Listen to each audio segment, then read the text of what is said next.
Continuamos então o estudo da teologia do corpo, segundo o Papa João Paulo II. Vimos na palestra passada a realidade do matrimônio e vimos que o amor entre o homem e a mulher deve ser um amor que é livre, total, fiel e fecundo. Livre, total, fiel e fecundo são as 4 características do amor de Cristo pela igreja. Mas ao mesmo tempo que a igreja considera o matrimônio um sacramento, um sinal, portanto, um sinal visível que aponta para o invisível, nós que vivemos nesse mundo sabemos que a igreja também valoriza muito o celibato. A igreja valoriza bastante o celibato pelo reino dos céus. Foi o próprio Jesus quem começou tudo isso. Jesus, como vocês sabem, era celibatário. É estranho, no entanto, a gente ver que ele, que não se casou, é chamado de o esposo. Jesus é o esposo, e isso talvez já muda um pouco, de cabeça para baixo, a ideia que nós temos de celibato. Ou seja, para nós, não é? Se nós olharmos para o celibato de uma forma mundana, nós iremos pensar que o celibato é uma espécie de castração. O que é castração? Não é? A castração é você cortar uma energia que Deus te dá, né? A realidade de Deus te dá um dom e você corta e joga fora, como se fosse um desprezo, mas não é nada disso. Por quê? Porque o celibato é celibato de amor. O celibato, ele também precisa ter as características, as 4 características do amor esponsal de Cristo pela igreja. Ou seja, ele precisa ser livre, precisa ser total, fiel e fecundo. O celibato também. Então, vamos olhar inicialmente para o celibato sacerdotal, que é aquilo que está um pouco sendo atacado ultimamente.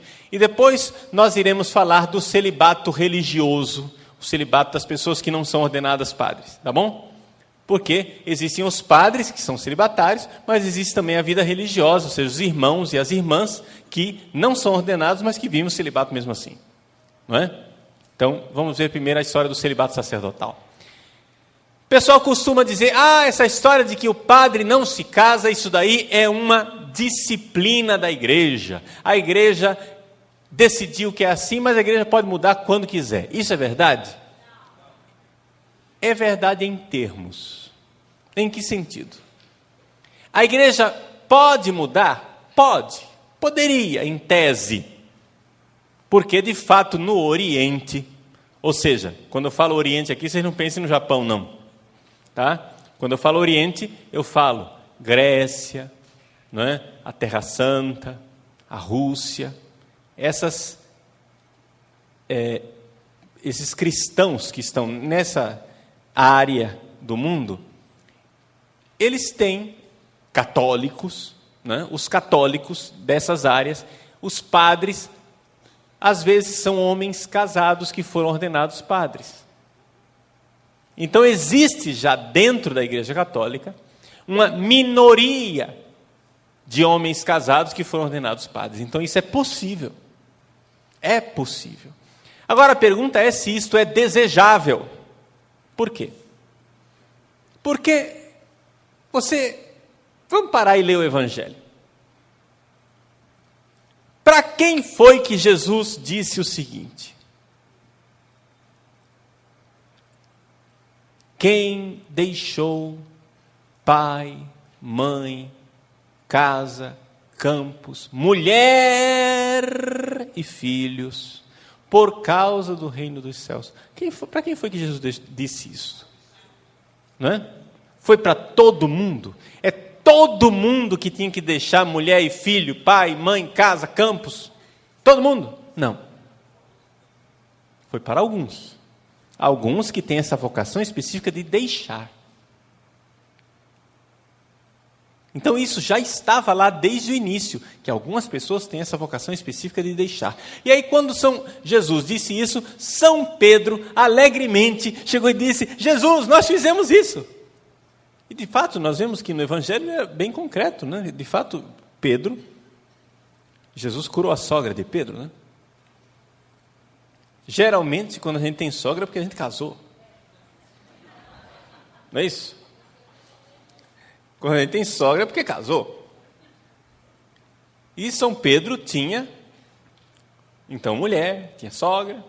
A tradição até diz que São Pedro tinha uma filha, que foi santa, Santa Petronília, filha de São Pedro. Não é? É tradição, a gente não sabe se é verdade histórica, mas em todos os casos é tradição. Bom, São Pedro, então, alegremente chega e diz: olha, nós deixamos tudo por você. Nós deixamos tudo são os apóstolos que Jesus escolheu. Portanto, a Igreja Católica crê, não é, que existe uma ligação íntima entre o ser apóstolo, ou seja, ser não somente discípulo, mas ser daquele grupo de apóstolos que são sacerdotes. Entre o sacerdócio, existe uma ligação íntima entre o sacerdócio e o celibato. Não é uma ligação obrigatória, no sentido de necessidade férrea, lógica, mas é uma realidade muito oportuna. Por quê? Porque o que é um sacerdote? Vamos ter que entender o que é o sacerdócio. O sacerdote nas outras religiões é um sujeito que pratica violência. Quem que é o sacerdote nas religiões pagãs? É um cara que mata, né? Você leva lá um touro, ele mata o touro. Você leva lá a ovelha, ele mata a ovelha. É o homem do sangue derramado, é o homem da violência, não é? Até mesmo se a gente for olhar para as religiões, a Umbanda, o Candomblé no Brasil, né? Tem isso, né? Os pais de santo, as mães de santo, eles oferecem sacrifício, eles matam animais, não é? Oferecem animais em sacrifício. A palavra técnica que eles usam no Candomblé é ebó, né? Um ebó a gente chama de despacho, né? Na linguagem corriqueira, mas aquilo lá é uma oferenda. Então, o sacerdote é o homem que oferece um sacrifício. Só que Jesus muda isso de cabeça para baixo. Jesus muda completamente o conceito de sacerdócio, e a partir de Jesus Cristo, sacerdote não é aquele que oferece vítimas, mas é aquele que se oferece como vítima. Ou seja, Jesus se ofereceu na cruz. E isto é o sacerdócio cristão. Nós, cristãos, cremos que só existe um único e eterno sacerdote, nosso Senhor Jesus Cristo. Ele é o único sacerdote. E nós, que somos sacerdotes, ou seja, vocês também são sacerdotes, através do batismo. Nós que somos membros do corpo de Cristo, participamos do corpo sacerdotal de Cristo. Então, vocês também têm um sacerdócio. Só que existe uma diferença fundamental entre a forma como eu, padre, vivo o sacerdócio, e a forma como nós, batizados, vivemos o sacerdócio. Porque eu não deixei de ser batizado, né? Vocês dão licença. Não é porque eu fui ordenado padre que eu deixei de ter o sacerdócio batismal, continuo tendo. Então, vamos entender esse negócio aqui, clarinho, rapidinho, para a gente então passar para a história do celibato. O sacerdócio de Cristo é a entrega de Cristo por amor a Deus e a nós. É uma entrega de amor. Cristo amou a igreja e amou até o fim. Então vejam que ali Cristo se entrega a Deus Pai e se entrega à sua esposa, a igreja, derramando sangue até a morte, e morte numa cruz. Neste sacrifício sacerdotal, Cristo entrega o seu corpo crucificado, teologia do corpo. Ele entrega o seu corpo crucificado e a cruz, de alguma forma, para Cristo, é o seu leito de núpcias. A cruz é o leito de núpcias dele. Por quê? Porque ele se entrega num ato de amor total, livre, fiel, fecundo. Ele se entrega. Então Jesus, a se entregar, ele faz isso como esposo. Ele é ao mesmo tempo sacerdote, vítima, esposo. Está dando para entender a lógica da coisa? Ele é essas três coisas ali na cruz. Ora, nós, quando somos batizados, somos membros do corpo de Cristo. Sim ou não? Muito bem. Isso quer dizer que nós estamos unidos a Cristo. Nós, igreja, estamos unidos a Cristo. Ora, a igreja unida a Cristo é a esposa, de tal forma que nós somos um só corpo. Entendeu de onde vem essa ideia de que tem um casamento entre Jesus e nós?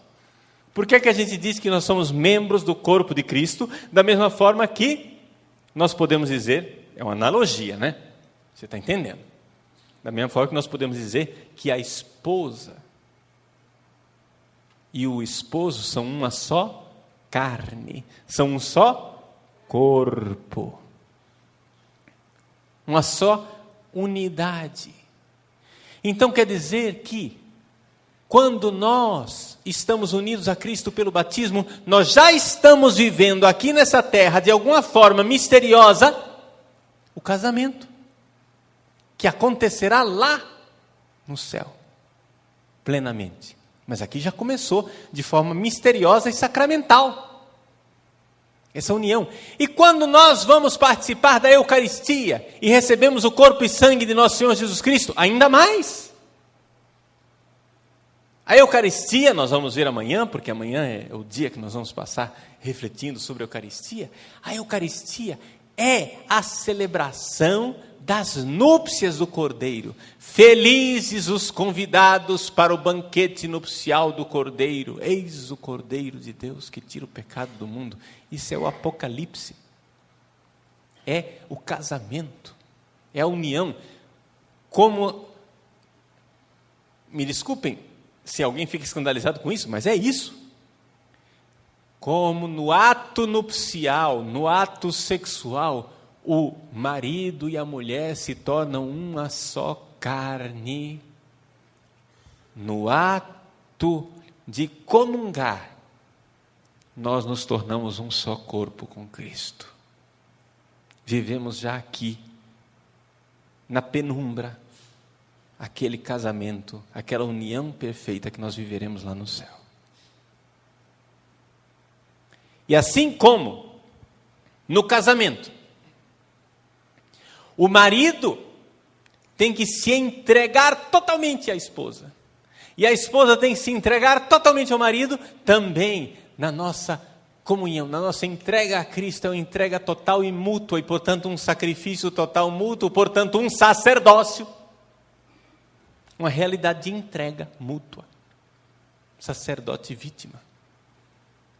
Nós estamos unidos ao Cristo, ao corpo sacerdotal de Cristo. Então, por isso, de alguma forma, pelo batismo, nós estamos unidos ao Cristo, nosso esposo. Pois bem, isto é a dinâmica esposo-esposa. Cristo é o esposo e a igreja é a esposa. Então, quando nós vivemos o nosso sacerdócio batismal, na verdade, o sacerdócio batismal está todo ele voltado numa espécie de dinâmica esponsal em que a esposa se entrega ao esposo. O Sacerdócio batismal é isto. Mas, porém, contudo, todavia, existem alguns fiéis que são separados para não somente viver esta dinâmica da esposa que se entrega pelo esposo, mas para ser o contrário, ser o rosto do esposo que se entrega à esposa. Ou seja, são sinal de Cristo aqui na terra. Sacerdote que atua in persona Christi, na pessoa de Cristo. O que quer dizer isso? Que o sacerdote é um sinal do esposo. Está dando para entender por que é que as mulheres não podem ser padres. Porque uma mulher não consegue ser sinal do esposo. Esposo. O sacramento do esposo, que se entrega para a esposa. Então, vejam só, assim como Cristo tem uma só esposa, que é a igreja, é de todo conveniente que o padre tenha uma só esposa, que é a igreja.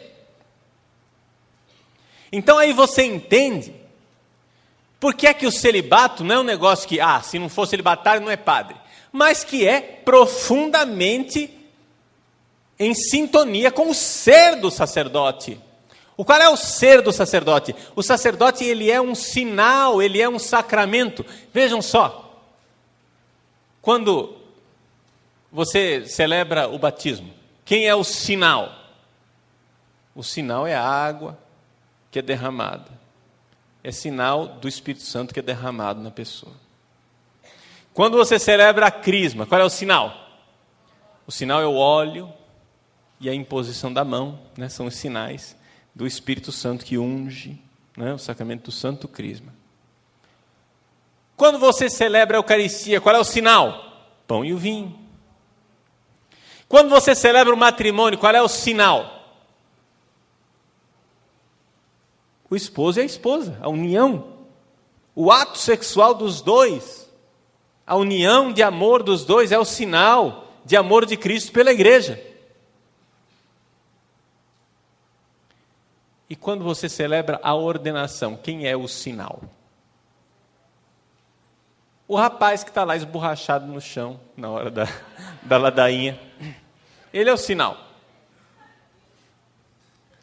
Ele é o sinal que se entrega. É claro que também o sinal é a imposição das mãos, não estou dizendo que não, entende? Existem sinais duplos, também na Eucaristia tem imposição das mãos, mas não é isso. O fato é que quem é que vai ser sinal de Cristo? O padre, ele é um sacramento ambulante, por assim dizer, não é?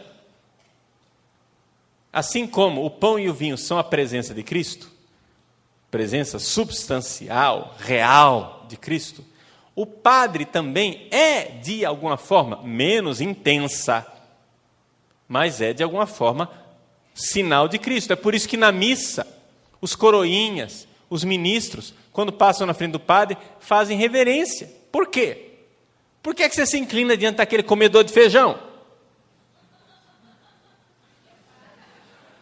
Porque ele não é ele, é Cristo. Quando teve um padre, amigo meu, salesiano, ele foi ordenado.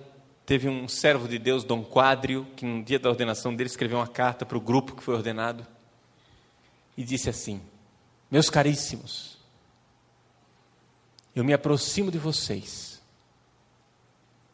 nesse dia para beijar-lhe as mãos consagradas, quase surpreso por não ver nelas as chagas gloriosas de Cristo. Ou seja, quando você beija a mão de um padre, não é a mão do Paulo Ricardo. Gente, a mão do Paulo Ricardo não vale nada. A mão do Paulo Ricardo não é nada. Agora, esta mão é sinal da mão do ressuscitado, a mão chagada do ressuscitado. E quando nós beijamos a mão de um sacerdote, nós estamos beijando a mão de Cristo. Entende? Agora, é evidente que esse infeliz, filha da mãe do Paulo Ricardo, continua pecando. Entendeu? Eu me confesso, gente. Vergonhosamente eu me ajoelho na frente do meu confessor. E quando eu me ajoelho na frente do meu confessor, eu digo: Padre, me desculpa, mas os pecados que eu tenho para apresentar nessa confissão não são muito diferentes dos pecados que eu apresentei na confissão passada. Perdão, Senhor, esse é o primeiro pecado. Perdão, Senhor, porque eu não me esforcei o suficiente para mudar. Minha confissão ainda é a mesma.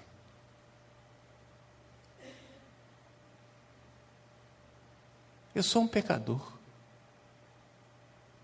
Agora, exatamente porque eu sou um pecador miserável e tenho a minha alma em perigo, isso é uma coisa que precisa lembrar os padres hoje em dia, porque os padres parecem perder a noção.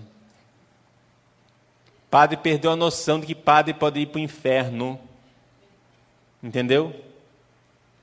A gente tem que se encontrar. Por quê? Porque, gente, a quem muito foi dado, muito será pedido. Nós temos que ter essa noção de que a gente tem a alma em perigo. Um dia eu vou estar lá diante do trono da graça, nosso Senhor Jesus Cristo vai olhar na minha cara e diz: o que é que você fez com o sacerdócio que eu te dei?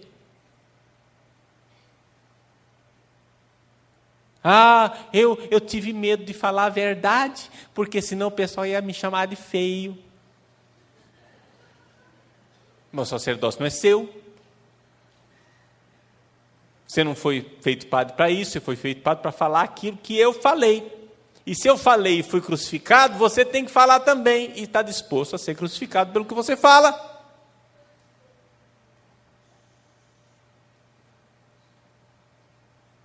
Então, o padre, ele é alter Christus. Ele é embaixador de Cristo. Quando você ofende o embaixador do Brasil, você está ofendendo o Brasil. Quando você ofende o embaixador de Cristo, você está ofendendo Cristo. Agora, é evidente que esse padre é um sujeitinho que tem a alma em perigo. Eu nunca vi. O que é que deu na igreja do Brasil ultimamente?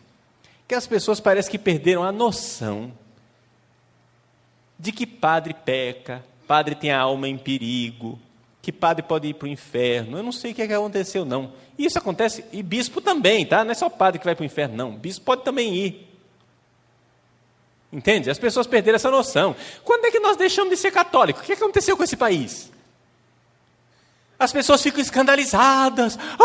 Eu descobri que os padres pecam. Bom dia, bem-vindo à Igreja Católica. Eu descobri que os padres pecam. Mas que novidade, gente! Nós católicos sempre soubemos disso. As maiores heresias e tragédias da igreja foram feitas por padres. Eu não conheço nenhuma heresia que tenha sido começada por leigo. As heresias, cismas, é tudo feito por padre. Olha os protestantes estão aí. Quem começou esse negócio? Não foi um padre? Martim Lutero? Entendeu? Então, as heresias, quem começa somos nós, padres. Não é que os pecados estão só conosco. Não é isso, não. Mas é que, gente, nós temos que nos dar conta que a gente não tem que ficar escandalizado porque descobrimos que padres pecam. Não, o mundo faz um alarde, padres pedófilos. Não deveria existir padre pedófilo. Não deveria existir. Tá? Não deveria existir padre pedófilo. Mas isso não altera a minha fé, mas nem 1 milímetro. Nem 1 milímetro. Eu sempre digo isso, e algumas pessoas se escandalizam, mas é a nossa fé católica. Se na hora da minha morte eu tivesse que escolher, graças a Deus eu não tenho que escolher, tá? Graças a Deus não tem essa escolha. Mas se Deus dissesse assim, olha aqui, Padre Paulo Ricardo, na hora da sua morte, quem que o senhor prefere ter ao seu lado? A Virgem Maria, toda santa e imaculada? Ou um padre pedófilo em pecado mortal? Quem que você prefere ter do seu lado na hora da morte? Eu prefiro ter o padre pedófilo em pecado mortal. Sabe por quê? Porque Ele vai me dar absolvição e o perdão dos meus pecados. A Virgem Maria não pode dar isto. A Virgem Maria não pode me dar absolvição dos meus pecados e abrir a porta do céu para mim, não desse jeito sacramental. Está entendendo? Não com absolvição sacramental. Agora, graças a Deus, a gente não precisa escolher. A gente pode ter um padre decente do lado da gente na hora da morte. Tá? E a Virgem Maria também. Mas, nós temos que entender que o sacerdote é sinal do Cristo esposo, ele é sacramento do Cristo esposo, e assim como Cristo se entregou e se doou pela igreja, o sacerdote é Cristo esposo. Vocês são a igreja esposa. Eu também, enquanto batizado, sou também igreja esposa. Mas enquanto padre, eu sou o sinal do esposo, que se doa e se entrega. E é natural no católico, é natural no cristão, ter uma profunda veneração e gratidão pelos sacerdotes. Por quê?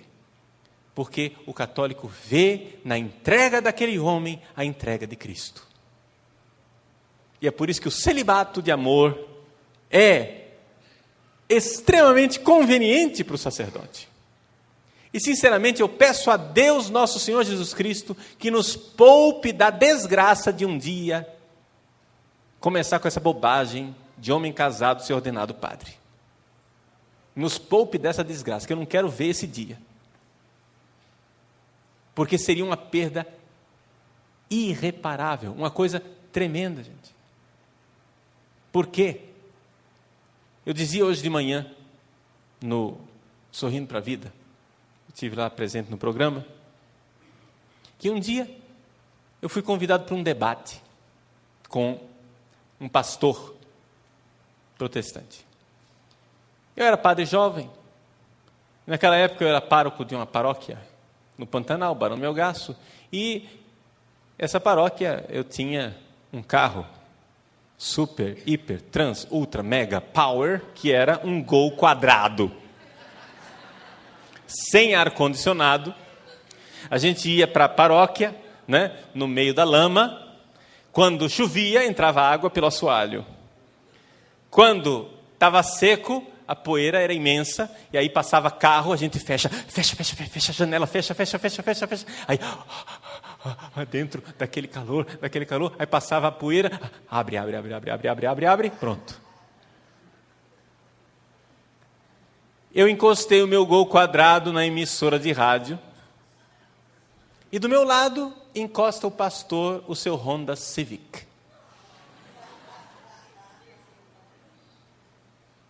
Veja, não é pecado ter Honda Civic, tá? Se alguém acha que é pecado tiver um Honda Civic, quiser fazer uma doação, eu estou aceitando.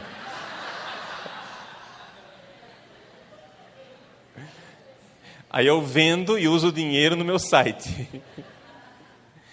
Mas, vejam, não estou dizendo que é pecado ter um Honda Civic.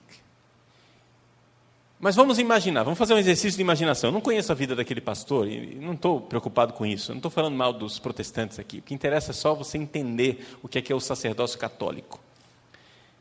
Uma coisa é você pregar o reino dos céus com um Honda Civic, mulher, filho, casa com piscina, parabólica, tudo. Salário bom, filhos nas universidades. Outra coisa é você pregar o evangelho. Na pobreza, do Gol quadrado, celibatário, e dizer o seguinte: gente, eu tenho certeza que a felicidade é no céu, e a minha certeza é tão grande que eu estou arriscando a daqui da terra.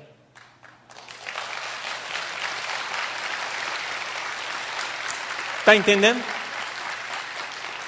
A minha certeza de que a felicidade é no céu é tão grande, de que eu estou arriscando a daqui da terra.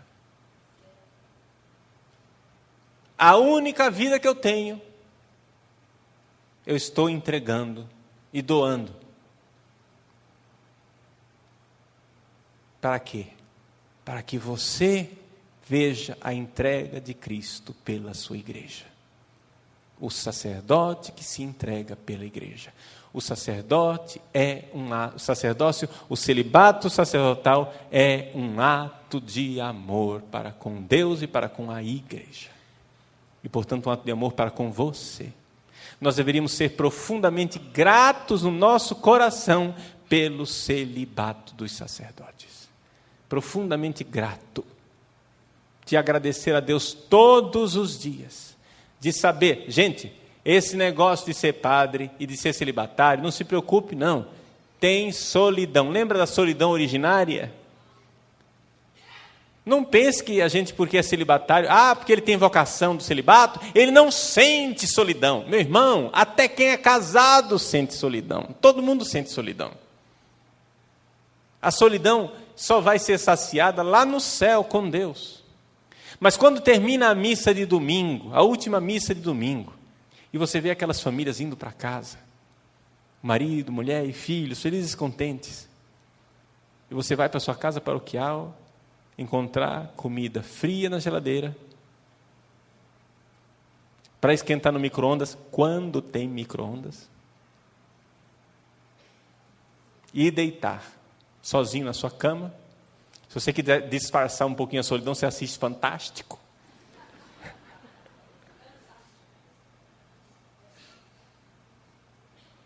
Nesse momento, é o momento de oferecer a solidão e dizer, é por amor à igreja. Eu sou padre por amor. Esse sacrifício é o sacrifício de amor. Então é a entrega do meu corpo. Quando o padre celebra a missa e diz, isto é o meu corpo que é entregue por vós, não é somente as palavras de Cristo que se entrega, é o padre que se entrega também. E como isso é oportuno quando o padre é celibatário. Porque é um dom do sacerdócio de amor do Cristo que entrega seu corpo pela igreja. O Cristo que entrega o seu corpo virginal por amor à igreja. Então, vejam a beleza do celibato sacerdotal. O celibato sacerdotal é extraordinário. Não me venham com essas balelas, dizer, o padre não pode casar, porque senão ele não vai ter tempo para atender a comunidade. O negócio é muito mais profundo do que isso, meu irmão. Não é uma questão de que, eu não tenho tempo para atender a comunidade. Escuta, se um médico pode atender doente, plantão, não sei que hora da noite, por que é que o padre não pode? Não é verdade? Pode. O médico não é casado? E não consegue atender todo mundo? Consegue. Então o padre também conseguiria. Não é essa a razão.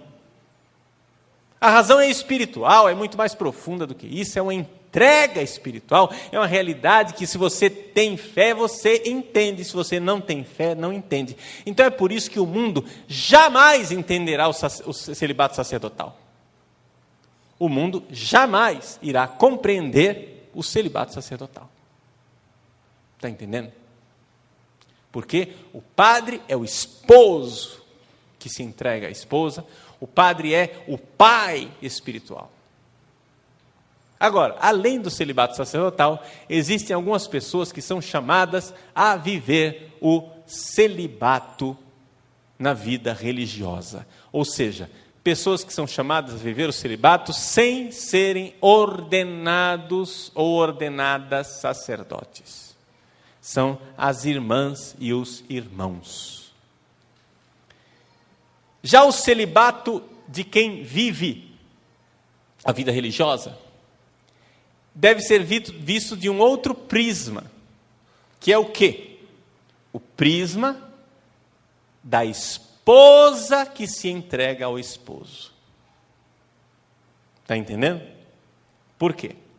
Porque quer seja homem, quer seja mulher, o batizado que se entrega no voto de castidade, ele está vivendo o fato de que a igreja deve ter no Cristo o seu único Senhor, o seu único esposo, e então se entregar de todo o coração a Cristo.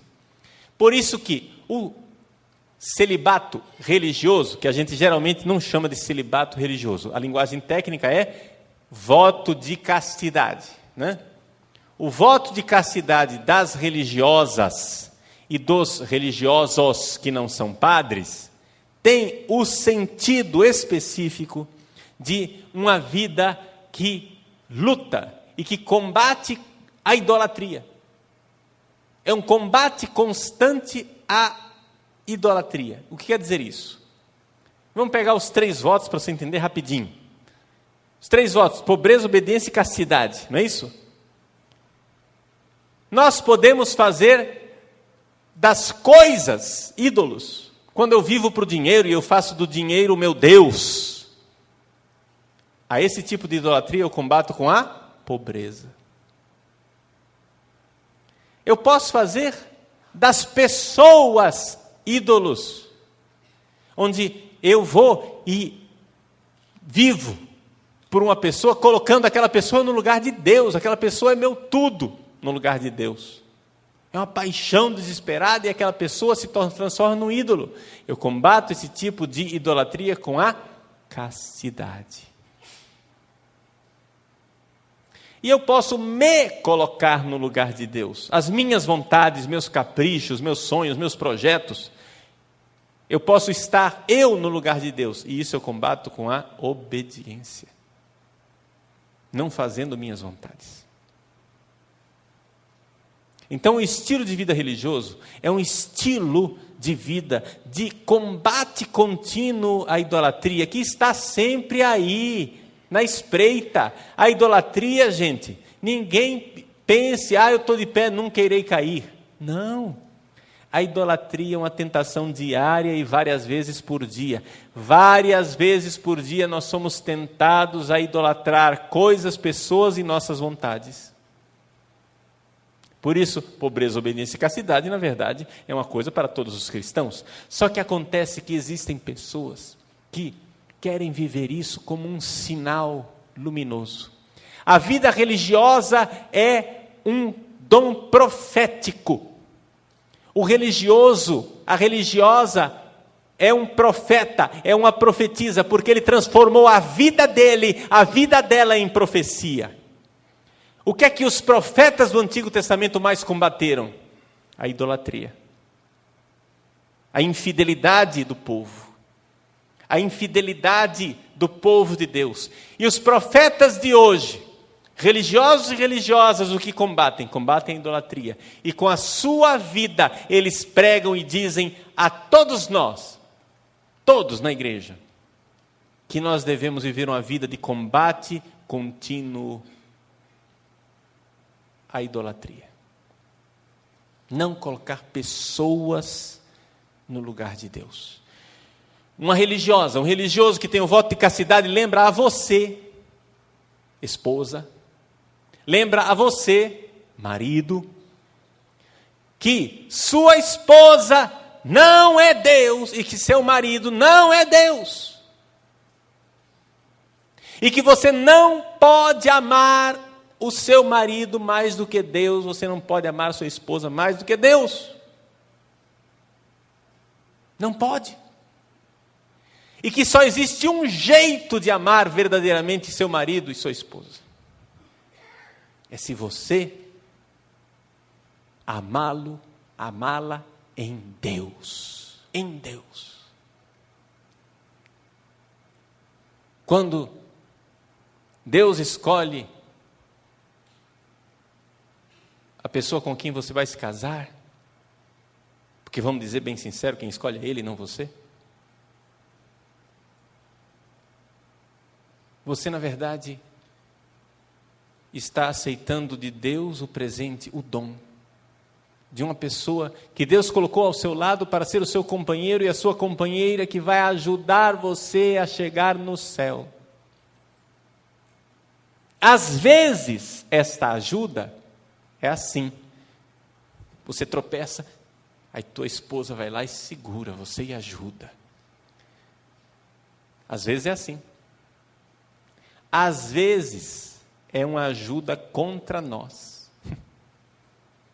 Ou seja, às vezes é assim. tem aquela senhora muito religiosa, de missa diária, comunhão diária, calos nos joelhos, que reza o terço, etc. E tem um marido que é bebum, não quer saber de igreja, né? Só vive no bar, etc, etc. E ela, então, carrega a cruz daquele marido. Deixa eu dizer, minha irmã, Deus lhe deu este marido para santificar você. E se você não tivesse essa cruz para carregar, você seria provavelmente a pessoa mais soberba do mundo, mais cheia de si. E por isso Deus coloca, né, não dá asa para cobra. Deus não dá asa para cobra. Então, às vezes é isso. Santificação. Santificação. Você acha que o seu marido ou a sua esposa só atrapalha você na sua caminhada para o céu? Às vezes você não está enxergando a ajuda e o presente que ele é.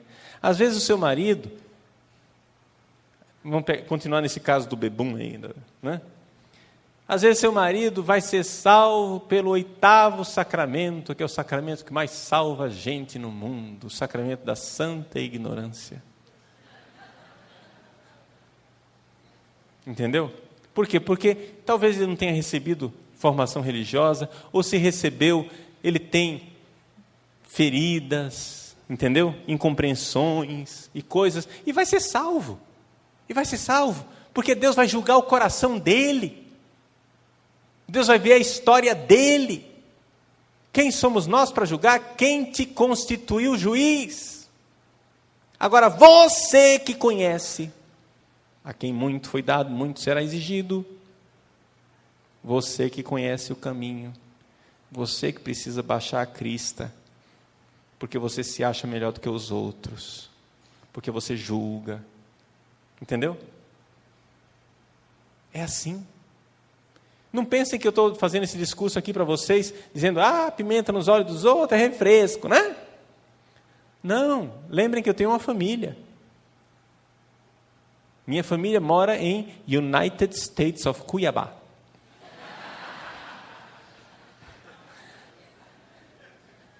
Eu tenho 2 irmãs.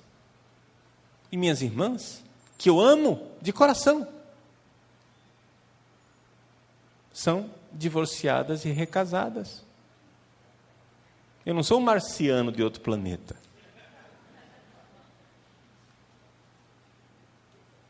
E você vai dizer que eu não sei o que é? Claro que sei.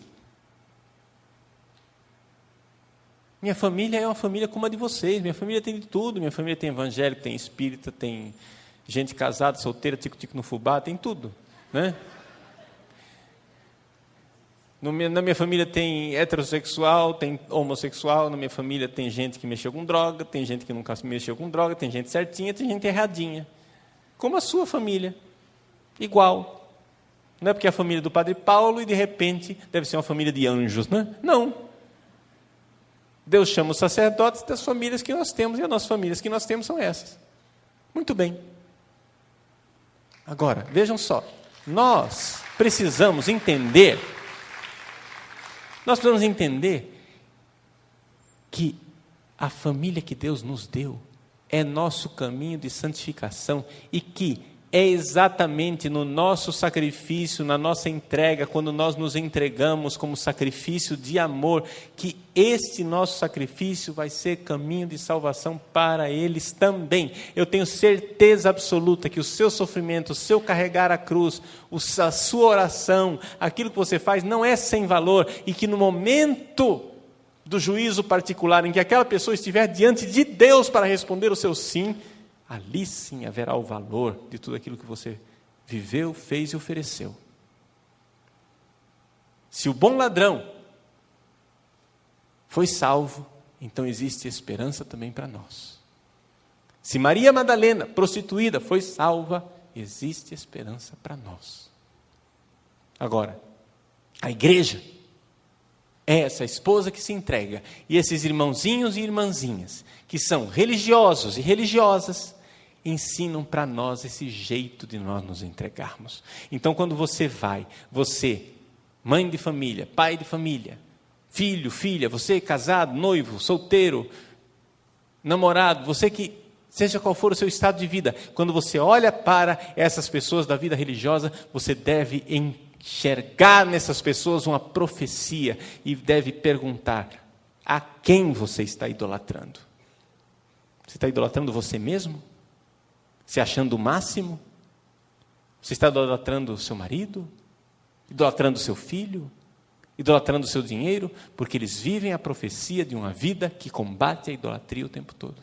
Este é o celibato de amor no voto religioso. É a esposa que, em contínua luta de purificação, quer se entregar cada vez mais ao esposo. É a igreja que, nesse caminho de carregar a cruz, de cair e de levantar, quer cada vez mais ser fiel ao seu esposo. Esse é o celibato religioso. Não sei se deu para entender aquilo que então é o celibato que Deus tem reservado para nós, não é? Então, muito bom. Isso daqui é a questão do celibato, tanto no campo sacerdotal como no campo religioso. Como é que nós unimos isso com o matrimônio? Vamos lembrar. A história da humanidade, ela se escreve entre dois grandes casamentos. Primeiro casamento de Adão e Eva, livro do Gênesis. E lá é o primeiro livro da Bíblia. E no último livro da Bíblia, um casamento, o casamento de Cristo com a igreja. Ora, nós sabemos que o casamento de Adão e de Eva é uma flecha, é uma seta que aponta para o casamento lá no céu de Cristo e da igreja. E o celibato? O celibato são pessoas que deixam de casar para lembrar a vocês casados que esse casamento de vocês é temporário. Uai, padre, eu não disse que é para sempre? É para sempre até que a morte os separe. Aí quando você diz que lá no céu você não vai ser casado, o Christopher West costuma dizer assim, geralmente as reações são duas possíveis. Algumas pessoas dizem: no céu você não vai ser casado. Aí a pessoa chega e diz: então quer dizer que lá no céu eu não vou ser casado? Ou então, a segunda reação possível: quer dizer que no céu não vai ser casado? Que bom!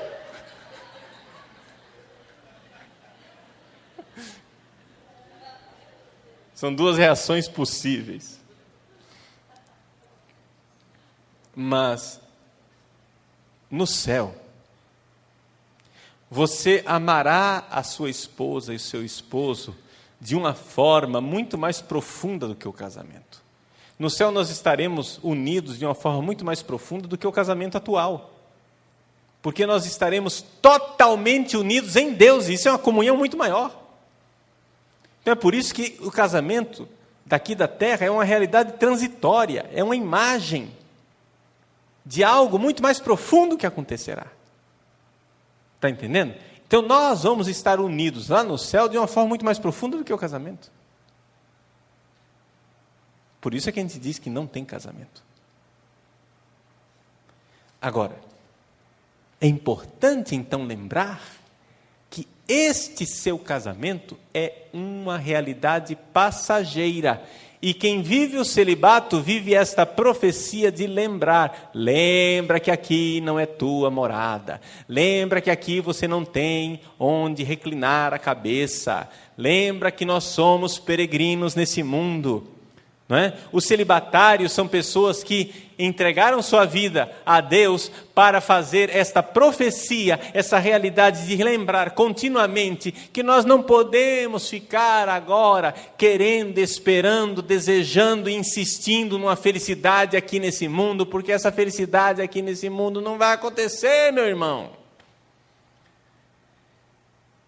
Não vai acontecer. Nesse mundo aqui, a felicidade que esse mundo tem para nos oferecer é limitada. Como que a gente consegue ser feliz nessa vida? A gente consegue ser feliz nessa vida se nós esperarmos a felicidade do céu. E aí, esperando a felicidade do céu, um pouco daquela felicidade transborda para cá. Mas se você quiser desesperadamente ser feliz aqui e esquecer do céu, você vai ser a pessoa mais infeliz e triste da face da terra. Porque esse mundo é um mundo que só vai encher você de tédio. Tédio. Parece uma experiência tão corriqueira, mas é uma experiência importantíssima, o tédio. Veja, antigamente, para você ter tédio, tinha que esperar a fase adulta. Agora nós estamos enchendo as nossas crianças de tantas experiências que eles já começam a ter tédio com 5 anos de idade. A frase que eu mais ouço dos meus sobrinhos é: eu não tenho o que fazer. Por quê? Eu tédio. Por quê? Porque eles já tiveram tantas experiências que o negócio fica impossível. Antigamente você dava uma lata para uma criança. Ela enfiava um cordão na lata e se ia arrastando essa lata pela rua e feliz da vida. Porque ela vivia tudo na imaginação aqui. Era o tempo da imaginação. Agora o que acontece? A criança não tem mais tempo de imaginar. Por quê? Porque os engenheiros que fazem os jogos eletrônicos já imaginaram por ela. O que a criança hoje não vive a imaginação. A criança hoje vive um bombardeio de sensações, entende? Ela já experimentou tudo, ela já viveu tudo, ela já sabe de tudo. A coisa mais impossível de se fazer hoje em dia é um trem fantasma, né? Antigamente, você fazia trem fantasma, tinha um circo, passava, não sei o quê, vamos no trem fantasma. Então, trem fantasma, né, o pessoal morria de medo, porque tinha um lençol com uma lâmpada embaixo do lençol, né, aparecia, pronto, o pessoal morria de medo. Essas crianças hoje em dia já viram coisas virtuais tão escabrosas que se o próprio Satanás aparecer para elas, elas vão dizer: só isso?